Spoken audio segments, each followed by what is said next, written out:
नमस्कार, आप देख रहे हैं प्राइम टाइम। मैं हूं आपके साथ सोहेल खान। जब बात किसान की आती है तो कांग्रेस और बीजेपी की तरफ से बड़ी बड़ी बातें होती हैं। ऐसा लगता है कि सभी किसानों के साथ हैं। अब देखिए ना, मध्य प्रदेश में मुआवजे का मुद्दा पहले कांग्रेस ने ही उठाया, लेकिन जमीन पर किसान के आंसू सीएम शिवराज सिंह पहुंचते नजर आ रहे हैं। ओले की मार से किसान रोया, सियासत को फिर मुआवजा याद आया। घर बैठे कांग्रेसी उठा रहे सवाल, घर घर पहुंच शिवराज जान रहे हाल।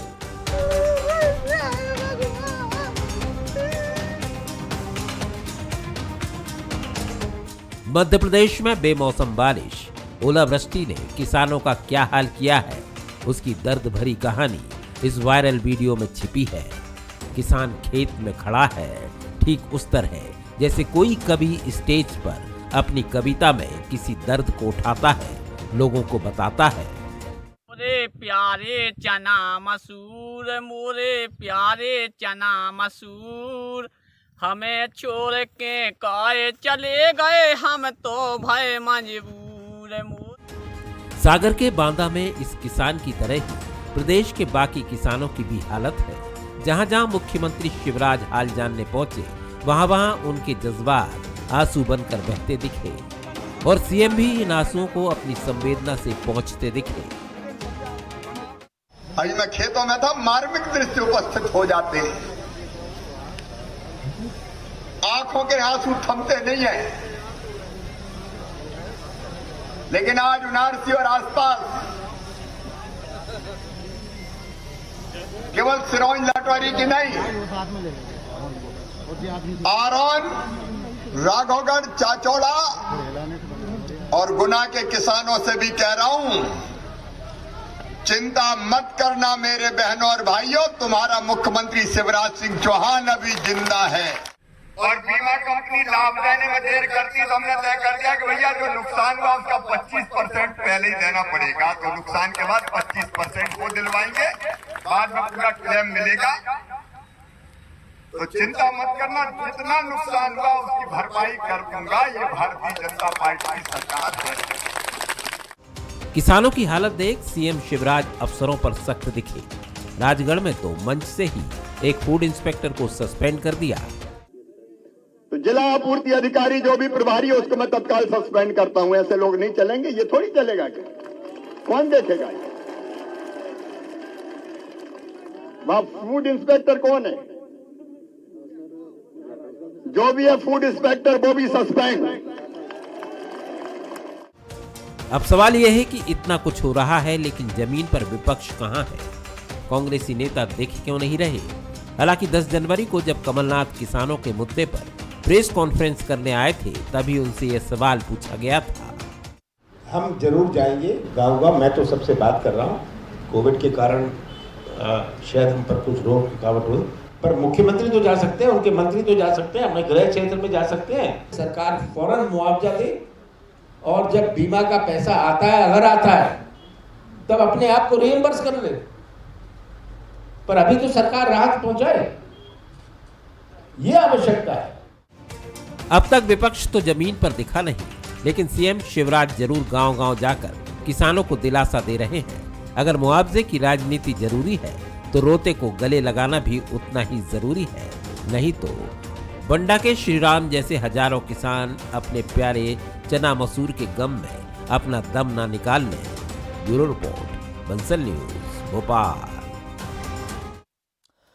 खबर उज्जैन से है, जहां चाइनीज मांझे से 20 साल की एक युवती का गला कट गया। गंभीर रूप से घायल युवती को जिला अस्पताल में भर्ती कराया गया, लेकिन इलाज के दौरान उसकी मौत हो गई। जानकारी के मुताबिक नेहा आंजना जगोटी गांव की रहने वाली थी।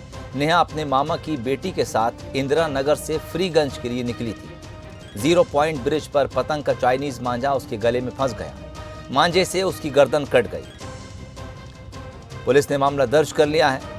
आपको बता दें कि कुछ दिन पहले ही कलेक्टर आशीष सिंह ने एक आदेश जारी कर चाइनीज डोर के निर्माण और उसे खरीदने बेचने पर प्रतिबंध लगाया था, लेकिन उसके बाद भी चाइनीज मांझे का धड़ल्ले से उपयोग उज्जैन में देखने को मिला।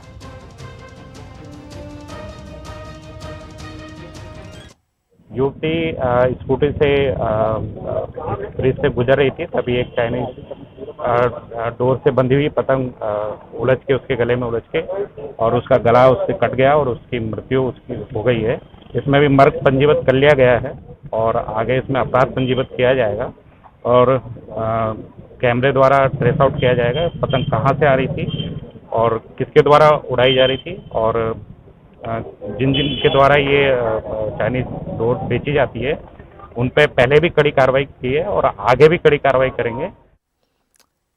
वही बंसल न्यूज़ पर इस खबर को दिखाए जाने के बाद CM Shivraj Singh Chouhan action mode में आ गए। सीएम शिवराज ने ट्वीट कर बताया कि जिला प्रशासन को कड़ी कार्रवाई के निर्देश दिए गए हैं। इसके अलावा सीएम शिवराज सिंह चौहान ने इस हादसे पर दुख भी जताया। उन्होंने लिखा कि बेटी नेहा अंजना के निधन का समाचार अत्यंत व्यथित करने वाला है। ईश्वर से प्रार्थना है कि बेटी की दिवंगत आत्मा को शांति, परिजनों को ये दुख सहने की शक्ति दे। इसके अलावा उन्होंने जिला प्रशासन को इस मामले में कड़ी कार्रवाई के निर्देश जारी किए हैं।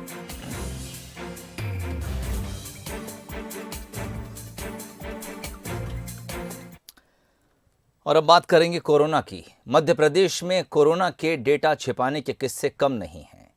अब ताजा मामला घर पर खुद ही कोविड टेस्ट करने वालों का है। सरकार के पास ऐसे लोगों की कोई जानकारी नहीं है और ना ही ये पता है कि इनमें से कितने लोग संक्रमित हैं। हजारों लोग कोविड होम एंटीजन किट सीधे मेडिकल शॉप से खरीदकर टेस्टिंग कर रहे हैं। ऐसे में पॉजिटिव रिपोर्ट वाले लोग तीसरी लहर में सुपर स्प्रेडर बन सकते हैं। बंसल न्यूज की पड़ताल में ये चौंकाने वाले तथ्य सामने आए हैं।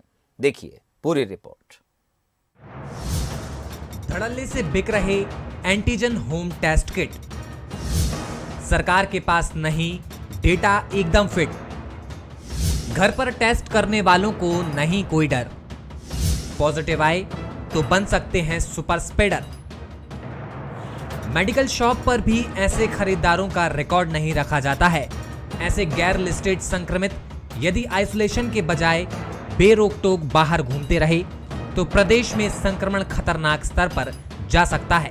आईसीएमआर इसे राज्य सरकार का काम बता रहा है तो वहीं लोकल एडमिनिस्ट्रेशन का कुछ और ही कहना है। बंसल न्यूज ने आंकड़ों के इस घालमेल का रियलिटी चेक करने के लिए भोपाल को चुना, जहां 20 से ज्यादा मेडिकल शॉप की पड़ताल की। इसमें खुलासा हुआ कि 250 रुपए से लेकर 325 रुपए तक के बीच 3 अलग अलग कंपनियों के एंटीजन होम टेस्ट किट बेचे जा रहे हैं। इसकी डिमांड इतनी है कि कई मेडिकल स्टोर्स पर स्टॉक नहीं है। हाँ, जब चूँकि केसेस बढ़े हैं और लोगों में अपने स्वास्थ्य से चिंता बढ़ी है तो इसके तो डिमांड आ रही है। मार्केट में डिमांड ज़्यादा निकली है। स्टॉक फिजिकल मेरे पास अभी नहीं है। जैसे डिमांड हम लोग नर्सिंग होम की आई है, हमने मंगाया है, सप्लाई किया है। फिलहाल मेरे पास स्टॉक नहीं है। हमारे पास 10-12 आई थी, वो बिक गई। हाँ, बड़ी संख्या में आ रहे हैं लोग उसको लेने और इसकी डिमांड बहुत अच्छी जा रही है मार्केट में। अभी 10-12 दिन में बिक जा रही हैं और कॉस्ट वगैरह भी कम है तो पेनफुल नहीं ज़्यादा, इजी है, यूज टू इजी है, तो उसमें कोई इशू नहीं है। पब्लिक के लिए इकोनॉमी रेंज में है। शहर में रोजाना 500 के करीब होम टेस्ट किट बिक रही हैं। 500 टेस्ट किट में कितने लोगों की रिपोर्ट पॉजिटिव आ रही है ये किसी को पता नहीं है। लोग पॉजिटिव आने पर अपनी रिपोर्ट की जानकारी शासन को नहीं दे रहे हैं। इस किट को उपयोग करने के साथ रिजल्ट के लिए पैक के अंदर दी गई गाइड बुक में एक ऐप डाउनलोड करने के निर्देश दिए गए हैं ताकि सरकार को जानकारी मिल सके, लेकिन लोग इसे भी डाउनलोड नहीं कर रहे हैं। सर, एक ऐप है इसमें कंपनी का, उस ऐप में आपको रजिस्टर करना पड़ेगा तो वो जानकारी गवर्नमेंट के पास पहुंच जाएगी। जैसे कोई नहीं दे रहा जानकारी तो फिर उसके लिए क्या है? उसके लिए अभी सर अभी कोई अपन का क्या किट कोई बेची जाती है तो उसकी जानकारी रखी जाती है मेडिकल स्टोरों? नहीं, मेडिकल पर देखिए होलसेलर के पास जानकारी रहती है, रिटेलर के पास। अब रिटेलर अगर उसे लिख के रखेगा कि किस कस्टमर को दिया, नाम, नंबर, आधार कार्ड, तो पता चल जाएगा। अभी आपकी तरफ से, कंपनी की तरफ से ऐसा प्रोसेस है कि नहीं है? नहीं, अभी हमें ऐसे कुछ भी आदेश नहीं दिएगा, कुछ भी नहीं बोला गया है। हम तो सिर्फ सेल्स में सेल्स कर रहे हैं। ये तो साफ है कि जो लोग घर में टेस्ट कर रहे हैं वो सरकार से अपना डेटा शेयर नहीं कर रहे हैं। स्वास्थ्य मंत्री प्रभुराम चौधरी का कहना है, हम ऐसे लोगों से अपील करते हैं कि वो जानकारी साझा करें। जिससे पॉजिटिव लोगों को सही इलाज उपलब्ध कराया जा सके। होम एंटीजन टेस्ट किट के माध्यम से लोग घरों में टेस्ट कर रहे हैं, उसको लेकर क्या गाइडलाइन? जो लोग घरों में टेस्ट कर रहे हैं वो घरों में टेस्ट कर सकते हैं, लेकिन उनसे अनुरोध है कि वो ऐप पे अपलोड करें, जानकारी पूरी दें। जानकारी छुपाएंगे तो कार्रवाई की जाएगी सर? हमारा अनुरोध है कि जो घरों में करा रहे हैं वो उसमें हमारे जानकारी में दें, सरकार की जानकारी के लिए वो ऐप पे अपलोड करें। बंसल न्यूज भी अपील करता है कि घर पर टेस्ट करने वाले लोग अपनी रिपोर्ट साझा करें, ताकि समय पर इलाज से न केवल उनकी सेहत दुरुस्त होगी बल्कि आसपास रहने वाले लोगों की जिंदगी भी सुरक्षित रहेगी। आकाश शर्मा, बंसल न्यूज, भोपाल। मध्य प्रदेश में कोरोना वायरस की तीसरी लहर ने दस्तक दे दी है। लगातार कोरोना पॉजिटिव मरीजों के आंकड़े बढ़ रहे हैं। इन सबके बीच में पुलिस अधिकारियों के सामने भी खुद को फिट रखने की एक चुनौती है। अपने बिजी शेड्यूल के बीच इंदौर पुलिस कमिश्नर हरिनारायण चारी मिश्र फिटनेस के लिए वक्त जरूर निकालते हैं और कोरोना महामारी से लड़ने के लिए अपने विभाग के जवानों को भी मोटिवेट करते हैं।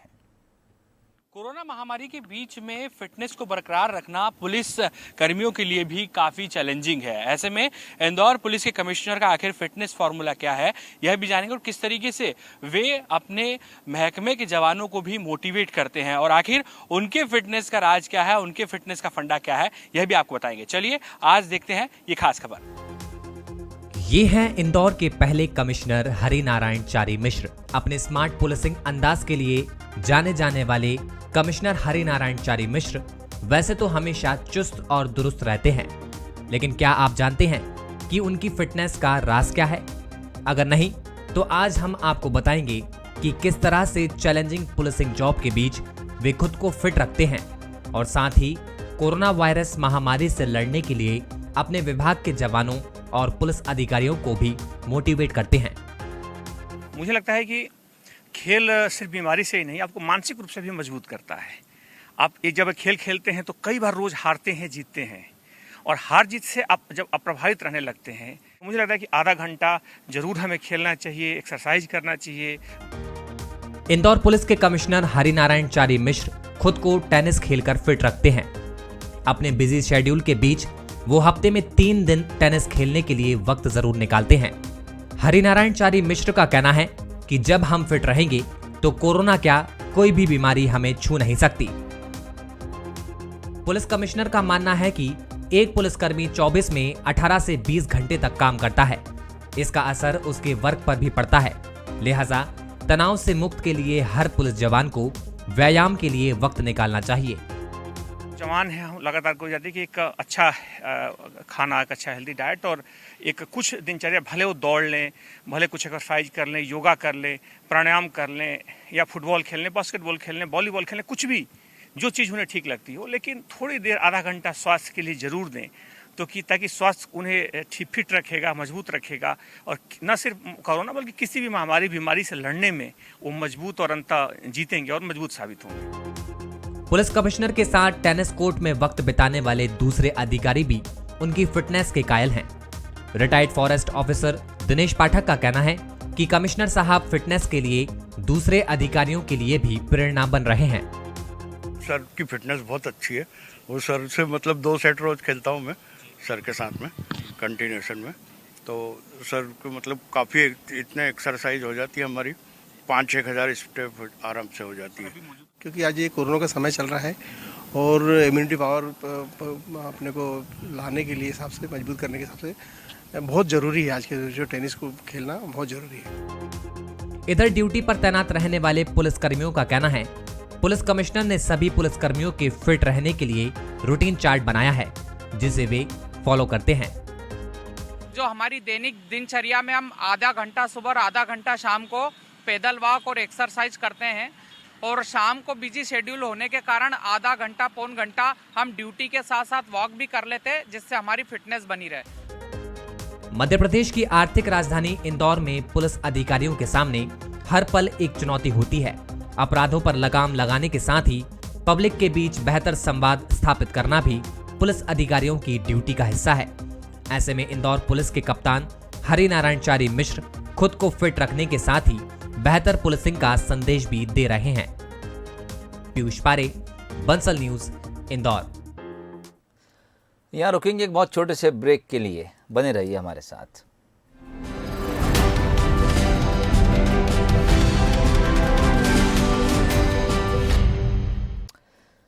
ब्रेक के बाद आपका स्वागत है। खबर छत्तीसगढ़ से है, जहां की सरकार ने रोजगार के लिए अब एक नई कवायद शुरू की है।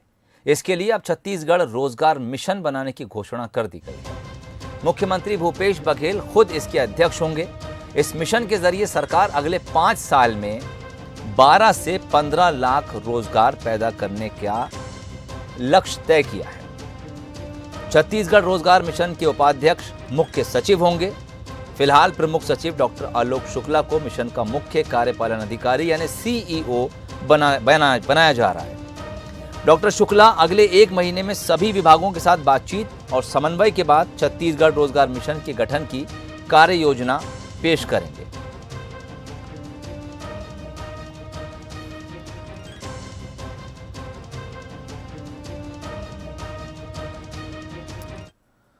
और अब बात छत्तीसगढ़ की एक और चर्चित खबर की। छत्तीसगढ़ शिक्षा विभाग में घोटाले वाली डायरी फर्जी निकली है।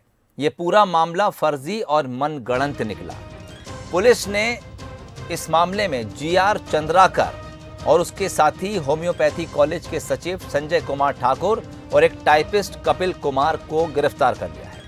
आपको बता दें कि इस डायरी में शिक्षा विभाग से जुड़े अहम लोगों के नाम के साथ कुछ लेन देन का जिक्र था, लेकिन पुलिस की तफ्तीश में मामला कुछ और ही निकला।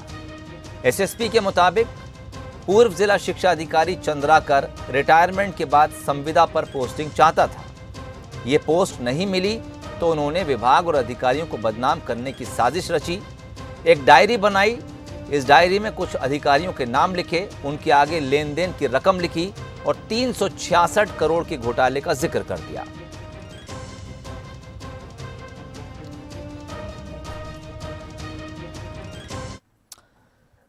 वहीं आय से अधिक संपत्ति और अवैध उगाही के मामले में फंसे निलंबित आईपीएस जीपी सिंह के ताजा बयान से छत्तीसगढ़ का राजनीतिक माहौल गर्मा गया है। जीपी सिंह ने अपने ऊपर लगे आरोपों को पॉलिटिकल विक्टिमाइजेशन बताया।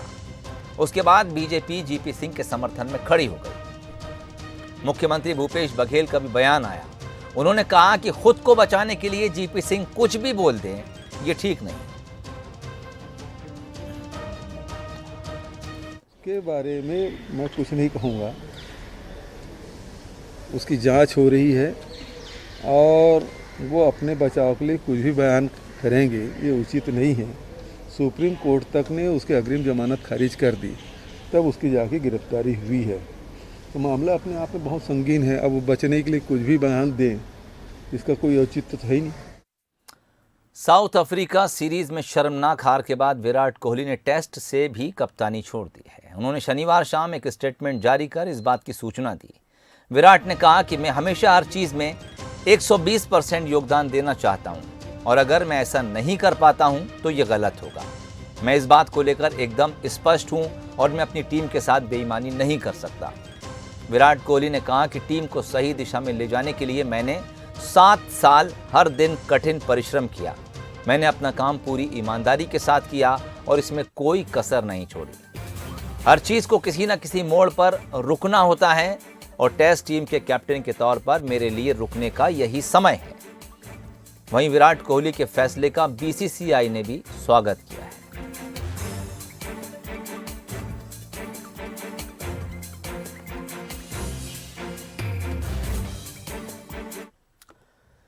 इस खबर के साथ ही प्राइम टाइम बुलेटिन में फिलहाल इतना ही। तमाम अपडेट्स के लिए जुड़े रहिए बंसल न्यूज़ के साथ। मुझे इजाज़त दीजिए। नमस्कार।